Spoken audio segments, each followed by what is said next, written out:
Right. Is ego your amigo? Is ego your friend? Well, I'm going to give the extremely unsatisfying response of it depends. Like most things, a little bit is good for you, but too much is bad. You don't want to do that.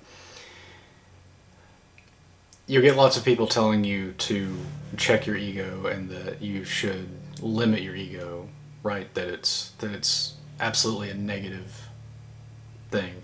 It's not true. Ego can benefit you. It can be a detractor from your work. The way I like to think about it is when you're working on something, when you're doing any kind of art, for instance, right? Because that's what most of you are out there doing, some kind of art. Artists are not known for their small egos. So, how does this benefit you to have an ego? Well, if you have an ego, that means you have something that you think you can contribute. And maybe you do. If you don't think you have anything to contribute to an organization or the world in general, then you're not much use to anybody. So being a useful person means that you've got to get your ego involved and step out into the world and say, maybe I can be useful. The best way to think about it is in the psychological sense of self. You're not thinking of yourself as morally superior when you have an ego. You are thinking about it as me, myself.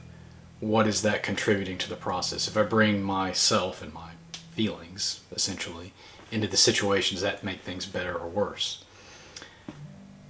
My general thought on this is, like Rian Stone says, your feelings are bad and you should feel bad for feeling them, right?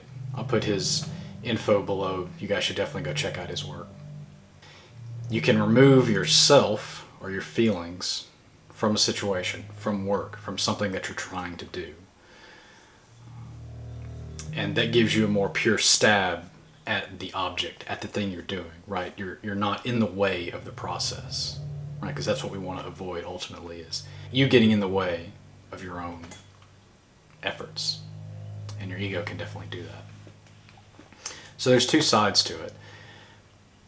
Artists see this a little bit more acutely than other people because, like I said, artists have to have a fair amount of ego to make something that has no real utility, right? Humans are the only species on the planet that makes something just because we like to look at it, right? You'll get birds that will make pretty nests or whatever, but they're trying to make baby birds with other birds, right? And they need a partner to do that. So they're just trying to attract somebody. Ultimately, they have another goal in mind other than just making something beautiful. Flowers, which are universally considered to be beautiful visually, they're doing the same thing. They're trying to pollinate with other flowers, and they want bees to come and help them do that. They're not just doing it to be pretty. Speaking of bees, bees make very interesting hexagonal structures that you might consider beautiful and almost mechanical in nature, the kind of thing that you would only do if you were doing it for aesthetics. They don't do it for aesthetics. They do it because it's extremely efficient use of space for, again, their offspring. And it's very sound structurally. It's very strong. So lots of animals make things that we would call beautiful, but they don't look at it and think, look at this beautiful thing I made. Only humans do that. And it's real easy to get an ego if you're able to make something that other humans think is beautiful. It's very easy to let your ego get in the way of making beautiful things. Removing yourself from the process, it's not easy. If something isn't good in the process, you want to change it without your feelings getting in the way, basically. You don't necessarily want to be a machine, but machines don't have feelings. They just work hard. Machines don't have egos. And we let machines do a lot of the things in the world that we don't want to do, and they do it really, really well. A good example of this I used in an article I wrote for Danger Press a while ago about self-promotion. Now, when you promote yourself, which is something a lot of artists do, and when I say artist here, I'm including all kinds of artists. That's visual artists, that's musicians, that's martial artists. If you're creating something as an art form, this conflict between what is essentially ego or arrogance and humility happens in all of us. And you want to have the right balance of arrogance and humility. So the example I use is an engine. In an engine, something you may not think about unless you're a car person, is that when you put fuel in your vehicle, it has to get then mixed with oxygen, right? Your engine doesn't just run on gasoline or petrol. It runs on a mixture of that with air and oxygen. And that's basically what an engine does. It sprays a little bit of that gas into a chamber that mixes with oxygen and it ignites. And that ignition is what you want, right? That's where the work comes from. If you put too much fuel in there, it stalls out. You flooded the engine, right? Is the term they use for that. And nothing's going to happen, right? If you don't put enough fuel in there and it's mostly oxygen or air, you've choked it. If you don't have enough oxygen or air, you're not going to get combustion either. You need the right mixture of both. So I know you guys aren't going to read, so I'm just going to read some of the article to you. Let's start with talking about humility, right? Which is a lack of ego. This is something that a lot of people will encourage you to do. They potentially will have non-altruistic motivations for doing that, but I'll get to that in a minute. Humility. Humility is the soft side of your personality that allows others to connect with you. Being humble will make you a more likable person. Think of humility as open and accepting behavior. Humility is the withdrawal of your ego, creating open space. This reduction of your ego allows others' egos to expand. Because expanding your ego feels good, being humble can be difficult, but it allows others to feel good around you as they expand their own egos instead. However, too much humility is bad business because you could just sit at home all day, never interacting with others or generating anything to support yourself or your efforts. Humility taken to extremes leads to inaction and stifling creativity. It's not uncommon to find laziness in the guise of humility. People who are serious about being humble do things like take a vow of silence or isolate themselves in remote locations. So you want to not be all humility, right? You want some arrogance in there too. So let's talk about arrogance.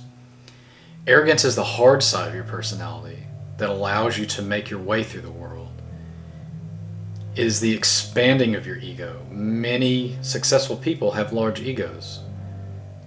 If you want a job, it takes arrogance to walk into a business and tell the owners you can make their company better and should be paid to do it. It takes arrogance to strike out on your own and do what you love for a living. Simply believing in yourself and taking pride in your work is rooted in arrogance. However, large egos, supported by arrogance, have the potential to make others uncomfortable, and uncomfortable people will find a reason to dislike you and your work. Too much arrogance will make you a social bore and turn other people off because your ego can get so large that it pushes others away. The right mix of humility and arrogance is the best formula for self-promotion and social success with your audience. Calibrate your efforts to the level of receptiveness and needs. Like fuel and oxygen in an engine, too much of either will stall your efforts and prevent combustion, but the right ratio is fire. So there are situations where you want to check your ego. If it's getting in the way of you getting better, if it's getting in the way of you producing something better. But don't believe that anybody that tells you this has altruistic goals in mind. They might be crabs in the bucket. And if you're not familiar with that analogy, if you put a bunch of crabs in the bucket, it's probably easy for any one crab to crawl up and get out, right? Crabs are pretty resourceful animals. But as they do, as soon as they get up near the edge, other crabs will pull them right back down. And people are like this too. If they see you doing too much better, they're going to think, who does he think he is? Why does he think he's better than us? Let's pull him back, show him where his place is, make him stay in his lane. And there are a few reasons people do this, but primarily among them is that if you do better than somebody else, that points out that they could be doing better too. And that means they have to do more work. And maybe they don't like doing work, maybe they're lazy. So maybe they are trying to pull you back, and they do so by shaming you into being humble.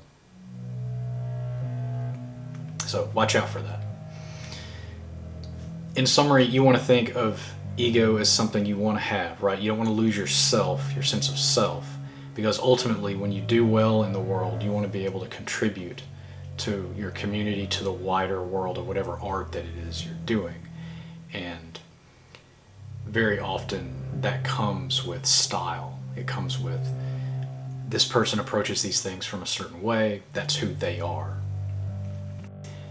On the flip side of that, it's very easy to start to believe that the work you're doing is you, right? Like, even if I have my dumb face on the cover of something, right? You say you write a book, you're a writer, and you're like, well, the book is about this thing, it's got my face on it, it's me. What's in the book is me. Well, some of you is in there for sure, but it's better to think about it as it's me offering this thing to other people. So, is ego your amigo? Yeah, sometimes. Sometimes it is. Very often it isn't, because it gets in the way. It becomes an impediment to you paying attention to what you're doing. Because if you start thinking, well, I'm going to do this thing, but what is that? But how do I feel about that, right? What does that mean about me? In the end, you don't really matter. What matters is what you can produce, what you can give others, what you can do for them. And if you focus on that instead of yourself, you'll probably do a lot of good work. And that's why people say that you should have more humility. That's the old wisdom, right, of lowering your humility. Not because it makes you morally superior, but because it makes you better at what you're doing. You're always focusing on being better. You never think, well, I'm so good at this that I can't get any better. So then you stop trying. And as soon as you stop trying, you stop being the best at what you do.